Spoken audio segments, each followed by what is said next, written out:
आज आपण बनवणार आहोत मेथीची भाजी, याला मेथवणी सुद्धा म्हणतात। चला तर मग स्टार्ट करूयात। त्यासाठी आपल्याला बारीक चिरून घेतलेली मेथी, मिरची, लसण, शेंगदाणे आणि मुगाची डाळ लागणार आहे। आता आपण मेथी व्यवस्थित शिजवून घेऊयात आणि डाळ पण शिजवायची आहे मेथी बरोबरच।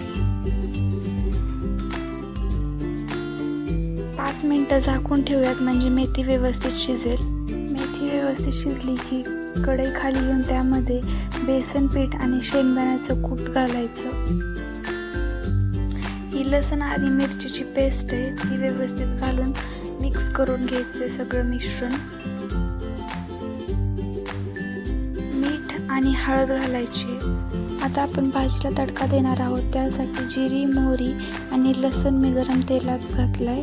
आता सगळी भाजी यामध्ये घालायची आणि थोडंसं गरम पाणी पण त्यात घालायचंय। व्यवस्थित भाजी शिजून द्यायची आणि त्यानंतर आपली भाजी तयार आहे।